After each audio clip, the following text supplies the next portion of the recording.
Hey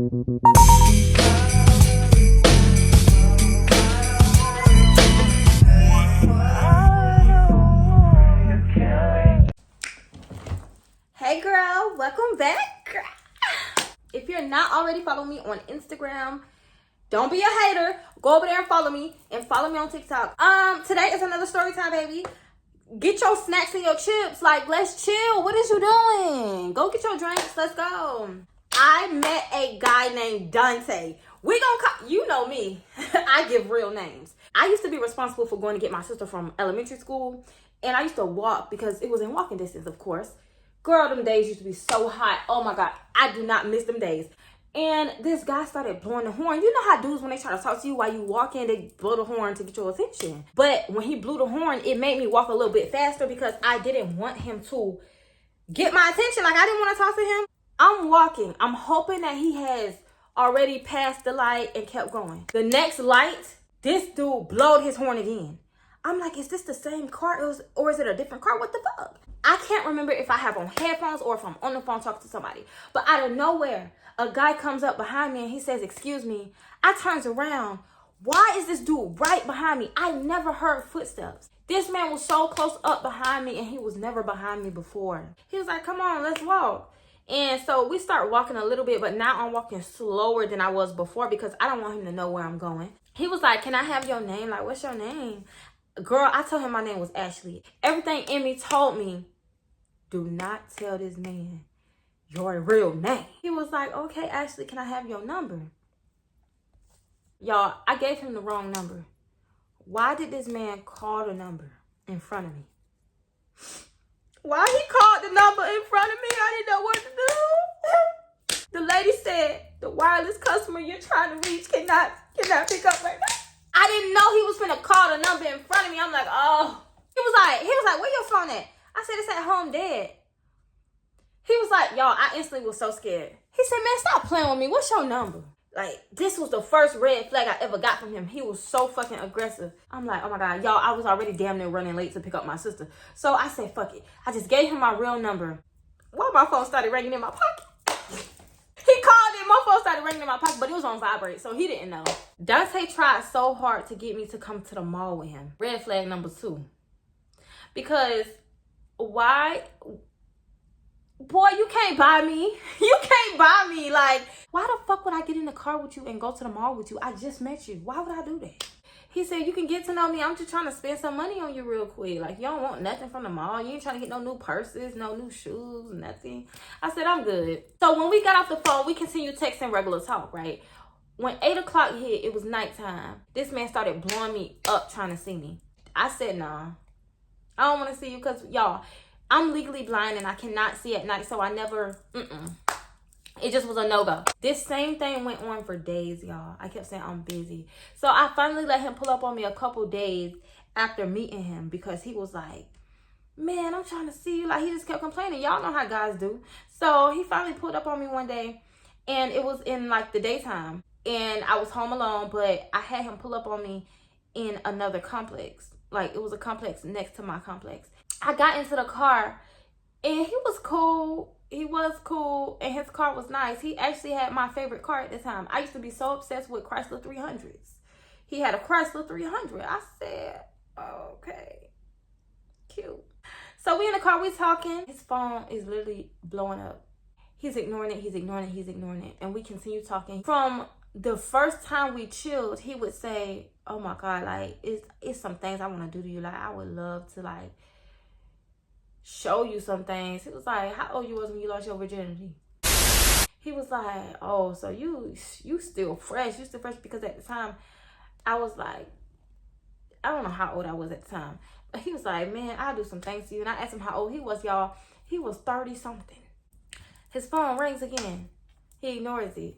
So I'm like, you're not going to pick up your phone? Because that phone ringing bad.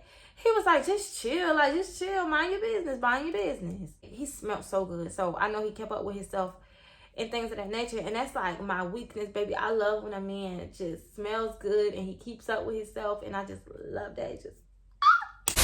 I was like, so where do you work? Like, because he seemed like the type of dude that had money. So I'm like, where you work? This man said his family owned some type of like cleaning business. Like, you know those people who come and clean your carpets and stuff, like with those trucks and shit, and do like pressure washes on buildings and stuff like that. He said his family owned that type of business, so that's where he worked at. He didn't tell me what he went to jail for, but he said once he got out of prison, he started working with his family's cleaning business. I asked him, did he have any kids? He said, no. Obviously, I didn't have any kids at the time. I asked him, was he single? He said, yeah, I'm single. Like, I'm fresh out of prison. Like, I'm single. Blah, blah, blah, blah, blah, blah, blah. Boom. His phone starts ringing again. He finally picks up. He was like, what's up, man? Like, I'm busy. Like, now. I'm like, what's up? The voice was kind of deep, but they was mad. And they was like, da, da, da, da, da. I couldn't really hear what they were saying, though. He was like, all right, I'll be there in a minute. And he hangs up the phone. My cousin started texting me, asking me, am I ready? And I'm like, oh, shit, I gotta go. Because she was on the way, and we had somewhere to go. So I ended up telling him, like, all right, I'm going to see you another day. I gotta go. My cousin coming, blah, blah, blah, blah, blah. So he was like, damn, you gotta go already? I'm like, yeah, we could see each other another day. So he was like, I'm going to call you tonight. Can I pull up tonight on you? And I started laughing. I'm like, I don't know. And so I reached for the door, and I'm about to get out the car. He grabs my arm. The next red flag, baby. This tells me this man is aggressive as hell. So he grabs my arm as I'm getting out the car, and he was like, I'm going to see you later, right? I said, yeah, you going to see me later? Like, damn, you're doing the most. And, I'm a joking person. So I made notes of that incident, but I didn't really, like, think too deeply about it. I'm like, whatever. He probably just one of them dudes that like to be, like, alpha male or, whatever. So I'm still trying to get out the car, and he didn't let my arm go yet. And he said, where my kiss at? Oh, y'all, one thing about kissing, I don't like to kiss people that I don't know like that, but I was never really like the kissing person, but I was like, oh, okay. I end up getting out the car. Y'all, I was so stuck. I was like, I don't know if I like him or it just always, to me, it was always something about him that I couldn't put my finger on. He always seemed so mysterious to me. He ends up calling me that night, started begging to see me. This is the first time we actually kind of got into it too. Because I was like, it's nighttime. Like, I don't feel like coming outside. And he was like, why every time I'm trying to come and see you, you don't want to come out? I'm like, why the hell every time you're trying to come and see me, it's at night, for real? Because the time he came to see me that I just told y'all about, that was in the daytime, it was only that because I told him, like, you can come see me real quick right now. My bad, y'all. My camera died. So a couple days go by, and he ends up hitting me up telling me that he got something special planned for us. Surprisingly, it was in the daytime. Like I told y'all, keep in mind that he always asked to see me at night. So he finally was like, can I come see you? And I said, okay, whatever. I wasn't doing nothing for real. So he picks me up. We go out to eat. He took me to a nice ass restaurant. He had never showed me this side of him. He was so sweet all day. All day he was so sweet. The food was amazing. So when he mentioned the hotel, I didn't really think twice about it. I'm like, okay, whatever. Like, we could go to the hotel. When we left that restaurant, the drive was so long. Like, he drove so fucking far. The reason why it was such a long drive was because the hotel was on the beach. I look at him and I'm like, I didn't bring no clothes. Like, I didn't know we was going to go to the hotel. I'm like, I didn't bring no extra clothes. We ended up going to the mall. Went in there and literally bought me a whole outfit and some shoes. I didn't even need shoes. I just needed an outfit and some underwear. That's it. But he literally went into Victoria's Secret, got me some undergarments. After we left from shopping, we actually went to the liquor store and he bought a bottle of Patron. We went to the hotel. We got up to the room. I remember getting up to the room and being so amazed by the view. We had a corner unit. So the balcony, it curved and it was just so big. Of course, like typical Dante, his phone was ringing nonstop. And when he answered the phone, I pretended like I wasn't listening. So I went to use the bathroom, but I could still hear him because I didn't close the door all the way. When I finished using the bathroom, I went back out there with him. We literally had such an amazing time. And for the first time, I actually started to like him because of not just how generous he was that day, but it was just how nice, it's like he started to become more open with me. And I feel like he started to let his guard down. I feel like we was just getting along a lot better than before. And he was really being respectful all day. He even started to notice my disability. And I never went into full detail with him, but he started to notice it. But he didn't really judge me. He just was helping me. When the straw was on the table and I couldn't see what the straw was, he was like, "Here go your straw." You know, just being real genuine. And I just really appreciated that. If anything's going to get to me and touch my heart, it's you helping me. So anyways, we in the room, y'all. We drinking, we chilling, we watching movies, we vibing out. He's talking about his past. And I was like, I remember asking him, like, so what did you go to jail for? Like, you never told me what you went to jail for. That's one thing he didn't talk about. The sound of the water was another thing that really gravitated me to looking over the balcony. So I was looking over the balcony and I remember hearing Dante say, "So what's up now? Like, what's up now?" Without looking back at him, I was still looking out the window. I'm like, I just love where we're at right now. Like, I love us taking it slow right now. I love where we at right now with building our friendship up. Girl, why did I say friendship? He said friendship. I'm like, yeah, you know, like when you friends before you start dating. He was like, "I'm tired of waiting though." So he comes up behind me while I'm looking out the window of the balcony. And he was like, "You heard what I said?" And I'm like, I'm lit at this point. So I'm like, I heard him, but I don't know why I said nah. He repeated himself. He said, "I'm tired of waiting." At this point, he's behind me, so he's standing in my ear. He said, "I'm tired of waiting on you." I said, "To be honest with you, Dante, I just came from like a toxic relationship. And I just don't want to rush things with us. It's not like I don't like you. I just don't want to rush things with us." So he was like, "Either you going to give it to me or I'm going to take it." As soon as he said that, everything rushed to me. I'm like, damn, this whole day was just, what was this whole day for real? Like, you was just nice as fuck all day.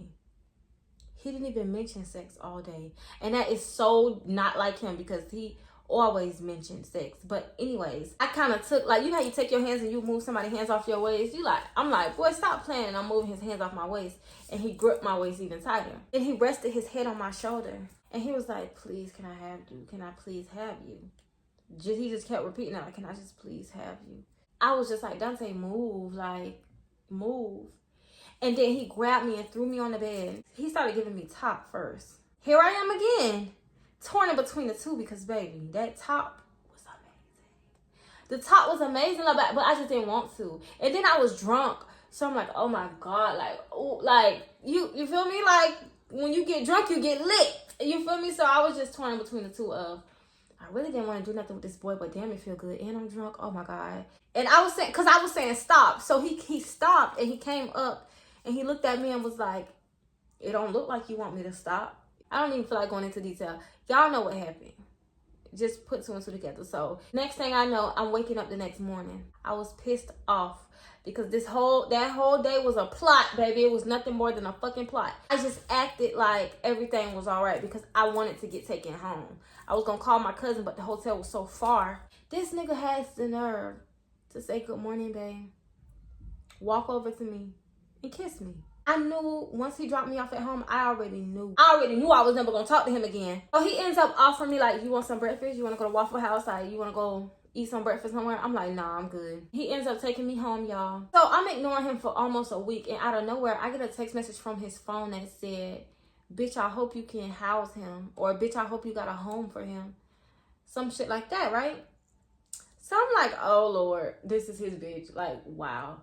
I got a call from an unknown number, and I pick up. I'm like, "Hello." She says, Who are you? Like, who the fuck is this?" And I started laughing. I'm like, "Baby, you called my phone. How you gonna call my phone?" Ask me, what? I'm whoever he got me saved under.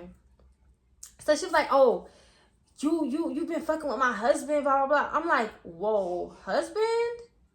I said, "Who are you talking about, Dante?" She was like, "Yeah, we are married and you need to leave him the fuck alone, blah, blah, blah." I'm not a confrontational person, so immediately I just started laughing when she was like calling me out my name and stuff. I'm like, "Girl, the problem is not with me. The problem is with your husband, because he never told me he was married. He told me he had no kids. She told me they had 4 kids together." She was like, "And he's driving my car. Have you been in my car?" "Yeah." "You talking about the Chrysler? The silver Chrysler?" She was like, "That's my fucking car." Mind you, y'all, the deep voice that I was hearing was for sure her. Her voice was deep. And she told me he doesn't have a job. I said, he told me he worked with his family who owns a cleaning service. And she bust out laughing. She said, the nigga is broke. He fresh out of prison. He don't have shit. He's driving my shit, living with me, blah, blah. Y'all, I could hear him in the background. She was like, tell this bitch. He was like, I never wanted you. All I want to do was fuck. He was like, all I want to do was fuck you. I didn't want you. I don't want you. I said, Dante, that's fine. That's fine. You could be with your kids. That's fine. I literally been ignoring you for a week. I don't care. You literally forced me to have sex with you, and you think I give a fuck about what you got going on? Like, bye. So anyways, when me and her get off the phone, I end up sending her the screenshots of him telling me how much he loved me and he want to be with me. The only thing I didn't have proof of is him saying that he doesn't have any kids, because he told me that in the car. And that's when he told me he was single in the car too. So I didn't have no proof of that. But I guess when he finally left the house, he ends up calling me. And he was like, why the fuck did you send her them screenshots? Blah, blah, blah, blah. What the fuck? Da, da, da. I said, she called me though. Like, why aren't you mad at her? She called me. What the fuck is you mad at me for? So he was like, I swear to God, when I see you, I'm going to beat your ass. I'm going to blah, blah, blah, bing, bing. He said, remember, I know where the fuck you stay at. Wrong. You don't know where I live. You always put up in the other complex. And that's for reasons like this one. I end up seeing him one more time after that. He literally had my keys. I had left my keys in his car. And I was like, fuck. Like, I had to see him again to get my keys. He pulls up on me and he kept saying, get in the car. Get in the car. Just like that. And I said, I'm not getting in the car with you. Oh, as I'm walking towards him, he put the keys in the car. And he said, get in the car and come get him. He kept doing that. I'm like, I'm not finna get in your lady's car. Because you know me, I'm Petty Betty, baby. I'm Petty LaBelle. I said, I'm not getting in your lady car. That's your wife's car. I don't want to get in her car. That's disrespectful. So he got out the car. He said, man, stop playing with me. Come here. Come here. Like, because I was backing up. I said, no, Dante, I'm not going to do this with you. Just give me my keys. So he gets back into the car. And he said, all right, bro, here go your keys. I reached to grab them. And he grabbed my arm like this real tight. I said, Dante, let me go. And we was right in front of the office, too. So he had to be on his P's and Q's. The office got cameras. And I think he saw them cameras. That's probably why he let my arm go. He was holding my hand so tight that the keys were kind of cutting, like the links on the keys was kind of cutting at my finger. I'm like, Dante, let me go. Like, what the fuck? And that is the last time I saw him. I'm pretty sure he blew my phone up after that, but I changed my number, and that's the last time I talked to him. That was my story time on dealing with a fucked up ass individual.